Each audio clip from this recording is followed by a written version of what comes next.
Dėlę pabandysim prisijungti kitas skaidres.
Taip, ar matote dabar skaidres, ar viskas tvarkoja? Buvau įsijungęs garsą.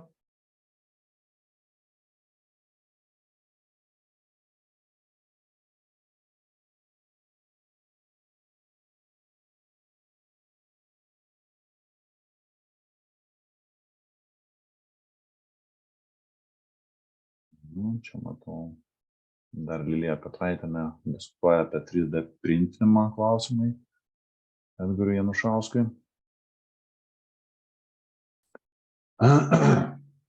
Tai jeigu matote būtent šitas skaidres antroje mūsų dalyje, labai netempiant į naktį galima pradėti kalbėti apie šiuolaikinio meno prieinamumą, ar ne? Tai šita webinaro dalis taip pat yra bendradarbiaujant tarptautinių partnerių Curability projekto rėmuose, kur stengiamasi kalbėti ir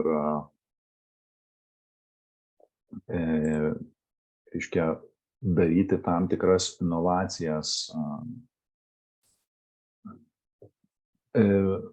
meno prieinamumo erdvėje žmonėm, kurie turi ribotas galimybės pažinti meno objektus, ir šiuo atveju ne tik kalbama apie žmonės su negale, bet ir įvairius lankytojų žmonių grupės, kurie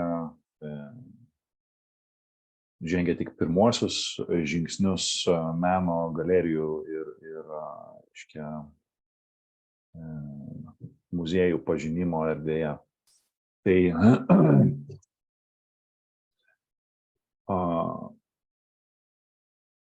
tikriausiai visi, ar ne, kurie domisi šią temą, lankėsi meno galerijose ne tik Lietuvoje, bet ir užsienyje, muziejuose, ir turi įvairių patirčių, kaip meno galerijos ir muziejai įtraukia savo lankytojus į interaktyves erdves per taktiliką, kvapus, klausą, regą, spalvų pasaulį. Ir visi turbūt sutinkat, kad šiai dienai menas turi būti įtraukus. Netgi postpandeminiam laikotarpyje daugelis tiek Lietuvos, tiek užsienio medikų rekomendavo atstatyti savo emocinę sveikatą, pasitelkiant įvairias meno išraiškos priemonės. Tai pradedant nuo judesio ir baigiant, reiškia, parodų lankymų, galerijų, muziejų, performansų žiūrėjimo, ir taip toliau, ir taip toliau. Tai šiandieną, antroje dalyje kalbėsim įvadę apie patį meną, apie webinaro uždavinius, apie sprendimus ir galėsim pasidalinti, bent jau aš norėsiu pasidalinti tam tikrais tipsais, reiškia, metodikom, kurias galbūt galėsite panaudoti savo užsiėmime su mokiniais, galbūt galėsite panaudoti, reiškia, jeigu dirbate galerijose ar muziejuose, ir galėsite panaudoti pristatinėdami ateinančias parodas, nes idėjų tikrai visą laiką norisi naujų, niekada nebus per daug. Ir lankytojai šiai dienai yra pakankamai išrankus ir nori, kiekvieną kartą vis būti nustebinti labiau ir labiau. Tai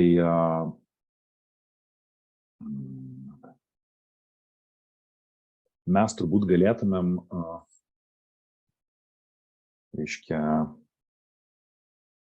kalbėti apie meną kaip apie, reiškia, vartojamą produktą, ir galėtumėm kalbėti apie meną kaip apie, sakykime, nesuprantamą kažkokį tai reiškinį, pro kurį eidami pasižiūrėjome ir galvojame, kas tai, ką su tuo daryti, bet norėdami įtraukti savo lankytojus, pirmiausiai tikriausiai turim jiem pasakyti, kas yra iš to, kas yra, kokia jiem nauda pabuvus vienokio ar kitokio erdvėje, ar ne? Tai mūsų tikslas būtų, kaip įmanoma daugiau organizuoti įtraukių meno, reiškia, objektų lankymų. Mūsų tikslas kaip organizacijos, kaip projektų dalyvės narės, reiškia, organizuoti ir teikti pasiūlymus meno organizacijoms, kaip gali pritaikyti savo parodas lankytojams su negale, kaip galima būtų kurti draugiškesnę atmosferą meno galerijai ir muziejame, kaip galime, reiškia, užsiėmimo dalyvius labiau integruoti į meno pažinimo procesus ir kaip būtų galima visiems dalyviams kalbėti apie meną be streso ir subjektyvaus vertinimo. Šitos dalies, tikslai būtų tokie: supažindinti dalyvius su metodais, kuriuos galima pritaikyti įvairiose situacijose, dirbant muziejuje ar meno galerijoje. Tai būtų mano šiandien toks pokalbio tikslas, kaip galima išsamiau papasakoti ir kad visą tai, ką jūs, sakykime, šiandien pamatysit, išgirsite, galėsit panaudoti savo užsiėmimuose, galbūt jeigu nesate meno galerijos ar muziejaus darbuotojas, galbūt esate mokytojas, kuris su savo mokiniais žada aplankyti vieną ar kitą parodą. Tai va.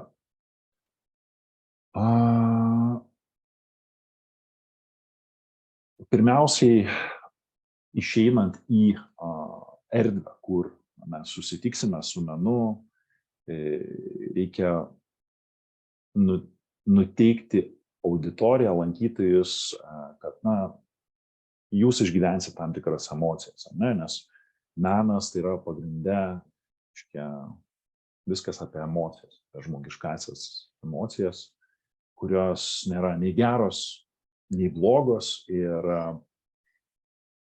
norėdami, sakykime, kalbėti emocijas, mes turime savo kuruojamą grupę, besilankančiuosius, įvesti į kitokią erdvę, ne? Įvesti į kitokią erdvę galime, per įvairius netradicinius užsiėmimus, ne? Na, tam, kad įvesti į meno erdvę, karts nuo karto mes su kolegomis naudojame vieną pratimą, ne? Tas pratimas yra būtent būdas parodyti žmonėms, kad visiškai visiems akivaizdžius objektus mes suvokiame, matome labai skirtingai, ne? Ir duodame tokią užduotį. Užduotis yra diktuojama žodžiu ir, jūs įsivaizduoju galėtumėt savo, ar klasiai, kuri lanko vieną ar kitą parodą, ypatingai šiuolaikinę meno parodą, duoti popieriaus lapą ir rašymo priemonę, piešimo priemonę. Ir jūs, sakykime, turite visiems duoti vienodas instrukcijas, kurios būtų tokios, ne? Popieriaus lapo viduryje nupieškite kubą, ne? Na ir kubo kraštinę galite užsiminti, dydžius galite pasirinkti įvairius, yra 3,5 cm. Kubo viršuje nupieškite stačiakampį 5 cm ant 0,5 cm. Stačiakampio viršuje nupieškite apskritimą, kurios skersmuo 5 cm, ne? O apskritimo viduje nupieškite 7 medžio lapus. Nuo kubo apačios nupieškite 5 banguojančias linijas, apie 8 cm ilgio, panašias į medžio šaknis. Taigi, regis visi gavo vienodas instrukcijas ir turėtų nupiešti praktiškai identiškas, sakykime, figūras, ne? Na, pažiūrėkime, ar jūs taip įsivaizdavote, ne? Centre kubas, virš kubo stačiakampis, virš stačiakampio apskritimas, iš kubo apačios einančios linijos, ne? Manau, kad daugelis būtų nupiešę visiškai kitaip, ar ne? Bet jeigu aš būčiau, sakykime, pasakotojas ir jūs būtumėt visi užsimerkę, tikriausiai vaizduotę nuneštų dar toliau. Ir pabandykime mes įsivaizduoti žmonės, kurie turi regėjimo negalią, kurie, sakykime, negali vizualiai pažinti vaizduojamų objektų, ką jie įsivaizduoja, sakykime, prieš save, kai jūs pasakojate, kas yra pavaizduota paveiksle. Tai turbūt patiria tokį patį panašų jausmą, kaip jūs dabar patyrėte, ne? Ir nebūtinai tas įsivaizdavimas yra toksai, kokį norėtų perteikti pats darbo autorius, ne? Taigi, pats darbo autorius, sakykime, nori parodyti, kad tas meno suvokimas yra labai daugialypis. Kiekvienas asmuo supranta skirtingai. Įsivaizduokime, kad mes atėjome į kažkokią meno galeriją ir mes planuojame vesti užsiėmimą. Užsiėmimo eiga tikriausiai būtų kaip ir pradėjome, ne, nuo pasisveikinimo, susipažinimo, kadangi, ar galiu pasidalinti irgi tam tikrą savo patirtimi, kadangi vedam įvairius mokymus ir įvairius susipažinimo žaidimus taikome, tai labai turbūt yra svarbu susipažinti ir žinoti vieni kitiem, savo kolegų vardus, vieni kitų vardus, galbūt netgi užsiminti, kas kam patinka. Turim nusimesti tikriausiai tą tokią oficialią kaukę, nes mes esame visiškai kitoj erdvėj ir neskubėti lėkti prie pačių objektų, ar ne, bet leistis, galerijos darbuotojų įtraukiamiems į tokią ypatingą erdvę. Ne? Ir grupiniai žaidimai būtent yra tokie žaidimai, kurie mūsų šiek tiek supažindina su tuo, kad mes turėsim pasitelkti savo pojūčius, kažkokius tai giluminį matymą, interpretaciją, vaizduotę, klaidžiodami po galerijos kambarius, po galerijos erdves skirtingas ir kad turėsime pasistengti įsikūnyti galbūt ir bandyti perprasti tai, ką galerijose eksponuojamų darbų autoriai norėjo pasakyti.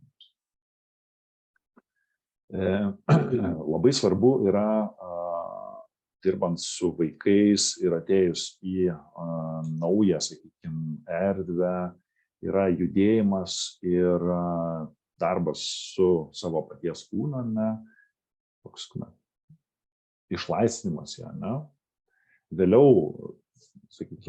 labai svarbi dalis yra minčių lietus, diskusija, kur mes galėsim dalintis, reflektuoti tai, ką matėme, kūrybinė veikla su meno terapijos elementais ir koks yra, grįžtamasis ryšys.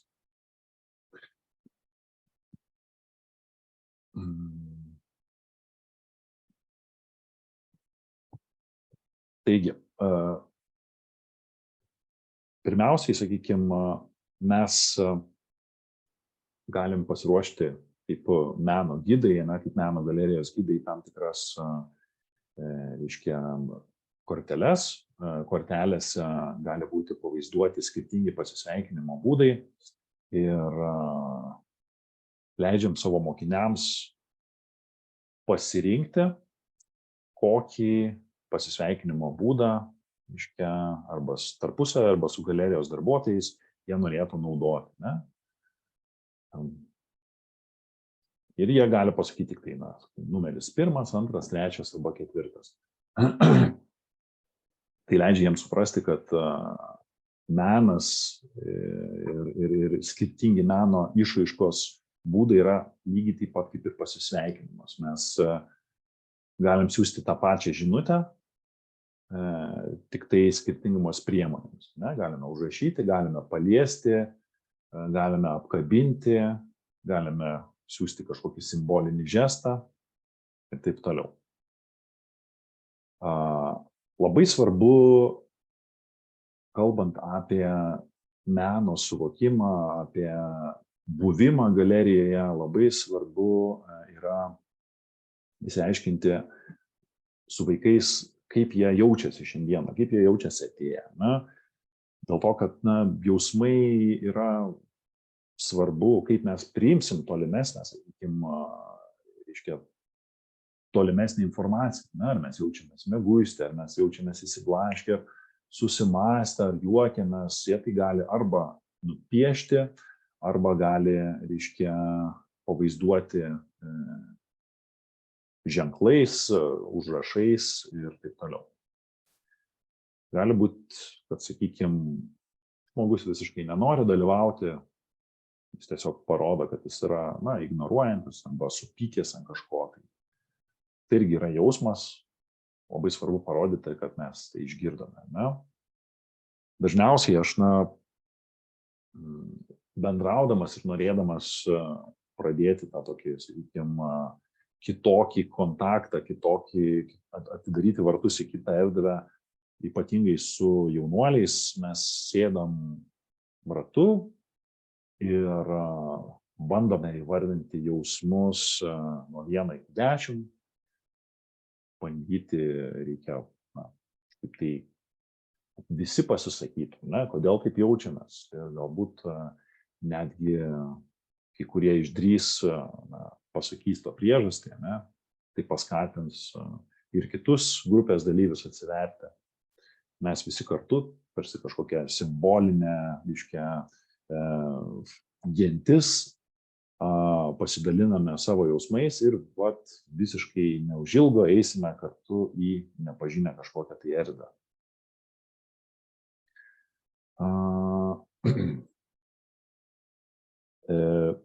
Tam, kad galėtumėm, vaikus įtraukti ar tos pačius suaugusius įtraukti į objektų esančių galerijai, muziejai pažinimą, dažniausiai pasitelkiam stalo žaidimų metodą. Ir stalo žaidimų metodas, sakykime, vienas iš tokių visai paprastų, tinkančių ir prieinamų yra spalvoti apskritimai, kuriais nuo galerijos ar muziejaus vestibiulio galime eiti link pačios ekspozicinės erdvės. Apskritimai yra išdėliojami ir, sakykime, metamas, kauliukas ir kiti dalyviai, sakykime, dalyviai, kurie išmeta kauliuką, tam tikrą skaičių, eina tiek langelių, kiek nurodyta kauliuke, atsistojant ant tam tikros spalvos, kiekviena spalva turi reikšmenę, tai,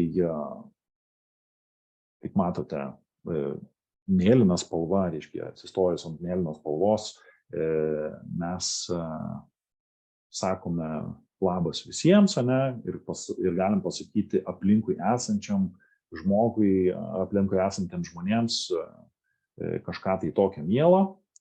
Jeigu atsistoja ant geltonos spalvos, tu išvengi kažkokios tai užduoties,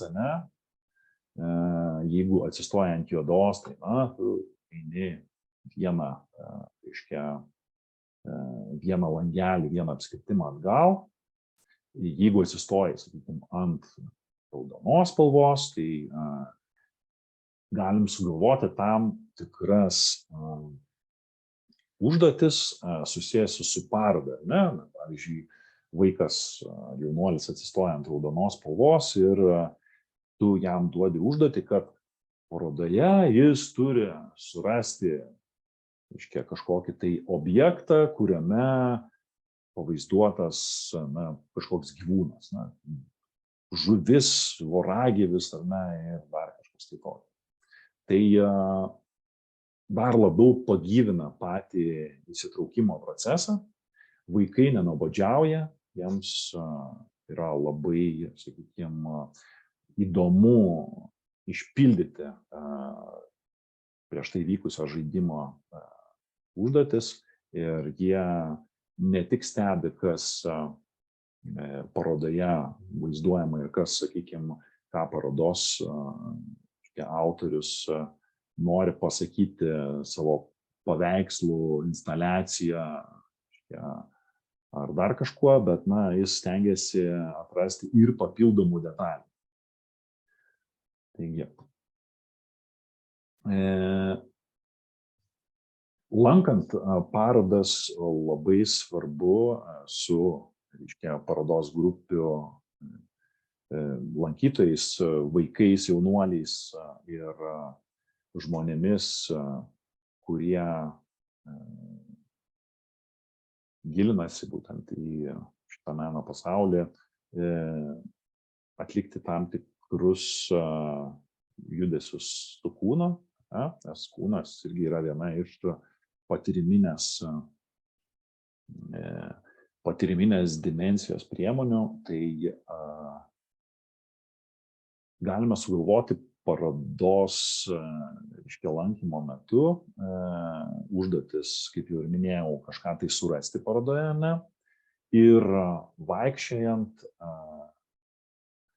po, sakykime, fotografijų parodą, vaikščiant po, reiškia, modernaus, reiškia, abstraktaus meno parodą, išmokti vaizduoti savo kūno judesiais tam tikras emocijas, išraiškas, tam tikrus jausmus, kuriuos norėjo galbūt pavaizduoti darbo autorius. Ne? Na, kaip pavyzdys, ar ne, mes prieš save matome, kad pavaizduotas tas pats Munko šauksmas, ar ne, ir mes norim, duodam užduotį savo lankytojams, savo parodos lankytojams, kuruojamai grupiai, pavaizduoti jausmą, tai, kas yra pavaizduota, reiškia, pačiame tapybos darbe. Na, ir stebime, žiūrime, kaip vaikai, jaunuoliai tą Munko šauksmą supranta, ar ne, kas tai yra per emociją visų pirmiausia, ar ne, kokia yra jų kūno plastika, kaip įsiveliama į diskusiją pačią, ar ne, ar visi vienodai suprato, galbūt tai yra, na, sakykime, ne tik kažkokios tai bejėgystės jausmo, reiškia, netekties skausmo vaizdavimas, galbūt tai yra kažkoks tai, na, dar nuostaba ar vidinis, sakykime, išgyvenimas. Na, labai įdomių interpretacijų gali kartais sulaukti, duodami užduotį vaikams, kas liečia būtent interpretavimą ir emocijų vaizdavimą savo kūnu. Galite ne tik duoti užduotį, kad, reiškia, pavaizduotų veido išraišką, bet ir kūno plastiką, be žodžių, galbūt atsigulę kažkokią tai mini stovinčią skulptūrą pavaizduoti. Toliau.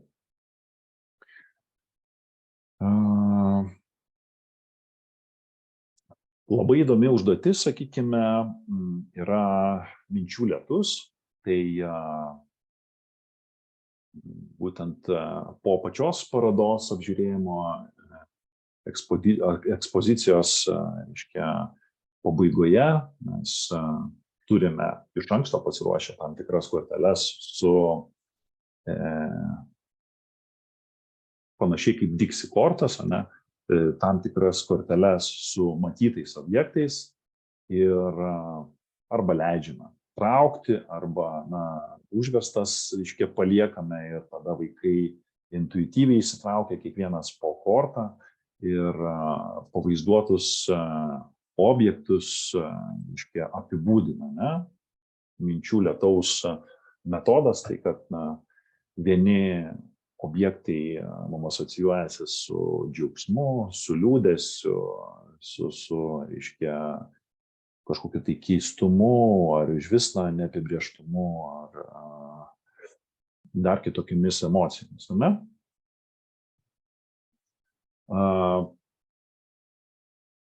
Šiuose nuotraukose yra pavaizduoti dalyviai būtent vienoje iš Lodzės meno galerijų erdvėj, kur žmonės su, reiškia, klausos negalia, kurtieji ir neprigirdintis, buvo sukviesti į buvusių ofisų patalpas. Juos buvo norima perkelti į netradicinės erdves ir jiem buvo leidžiama siūlų virvių pagalba megzti tam tikrą tinklą, kad galėtų, reiškia, vizualiai pamatyti, kaip mes savo tam tikrais tarpasmeniniais ryšiais, socialinių tinklų, pažįstamų tinklų ryšiais esame per įvairias veiklas, užsiėmimus ir taip toliau susiję. Tai ne tik taktilika, ar ne, bet ir uoslė, reiškia, vizualika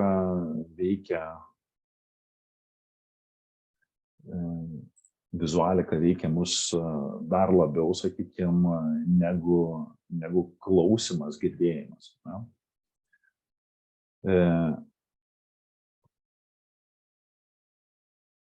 Taigi,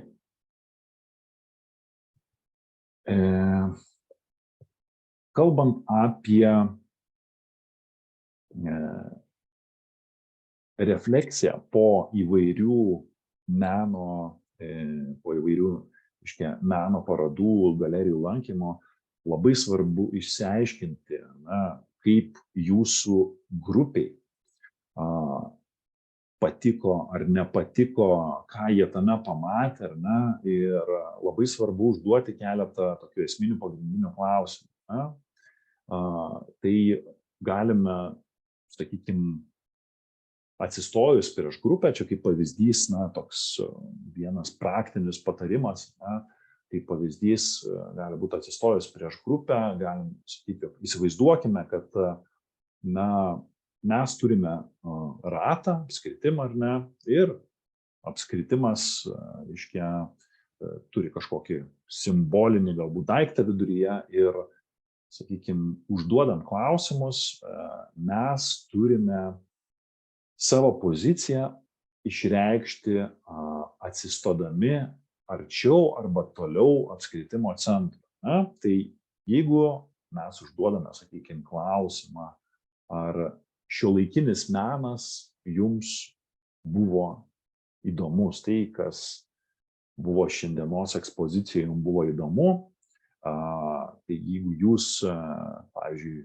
esate nuostaboje, jums labai labai patiko ir negalite, reiškia, atsistebėti, kaip čia, žodžiu, jūs vietoj papuolėt ir laiku, tai jūs atsistojate apskritimo centre. Jeigu jums, patiko, bet, patiko, tiesiog atsistojate šiek tiek toliau nei apskritimo centras. Jeigu sunku pasakyti, atsistojate dar toliau. Ir jeigu nežinote, sakykime, jūs atsistojate dar toliau. Jeigu jums nuobodu, atsistojate už toliausiai. Ir taip užduodami klausimus savo auditorijoje, jūs bandote patys savo susidaryti įspūdį galbūt ir vizualizuotis, ką galbūt reikėtų daryti, keisti arba kitaip koreguoti, reiškia, šiuolaikinio meno objektų, reiškia, parodų įtraukimą į tas parodas. Jeigu man, sakykime, visiškai nepatiko, bet aš nenoriu netgi diskutuoti, kodėl nepatiko. Aš turiu būti trauktas kažkaip tai pareflektuoti ir aš kaip parodos kuratorius arba edukatorius, kuris nori traukti vaikus ir jaunimą į šiuolaikinių parodų lankymą, galbūt galėčiau sudaryti jiem galimybę savo mintis išreikšti ir raštu. Tai tie klausimai, kaip matote, gali būti uždavinėjami labai įvairūs, nuo pačio parodos turinio, kaip jūs jį supratote, ar buvo įdomus, ar su turiniu susiję užsiėmimai jums patiko, ar galbūt turite kažkokių tai pasiūlymų patiems užsiėmimams, ar užduotis patiko, ir galbūt kažką būtų galima tobulinti. Tai visa auditorija, sakykime, prieš jūs stovinti įsirenka skirtingais klausimais savo pozicijas, jūs galite bandyti provokuoti juos diskusijom, ar ne? Taip pat Galite naudoti tam tikrus emodžius, kurie gali būti, reiškia, pasirenkami po parodos lankymo, po, reiškia, kažkokią tai instaliacijos, performanso lankymo. Mokiniai gali pasirinkti skirtingus jų nuotaiką atspindinčius emodžius ir išsirinkę net galbūt pakomentuoti, kas tai per jausmas ir kodėl jie taip jaučiasi. Na, savaime suprantama, pabrėžti, kad joks jausmas nėra nei geras, nei blogas, tai yra tiesiog tas jausmas, kurį vaikai, jaunuoliai, kiti lankytojai jaučia. Taigi, duotuoju momentu,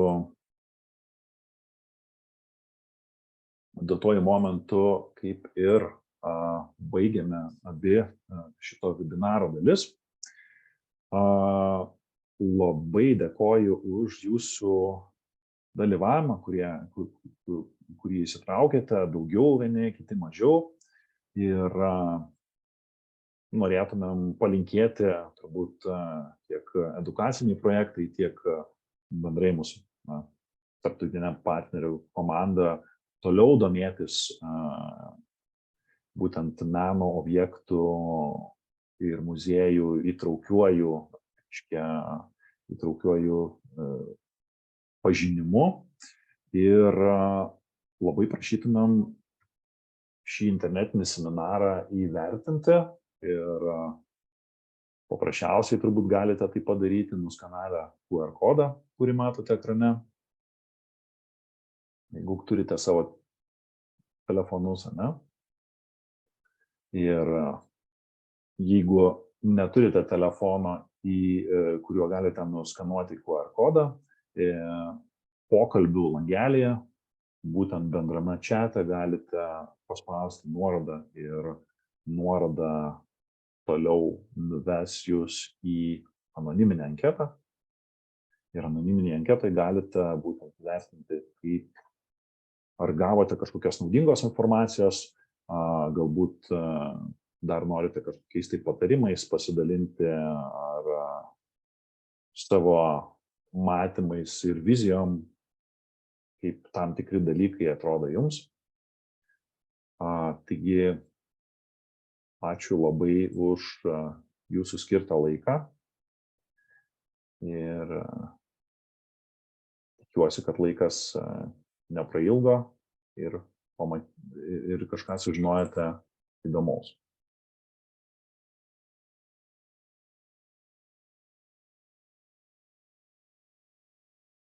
Taigi, dėkoju labai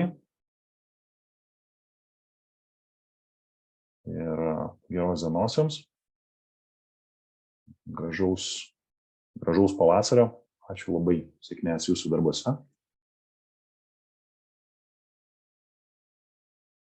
Viso ko geriausio.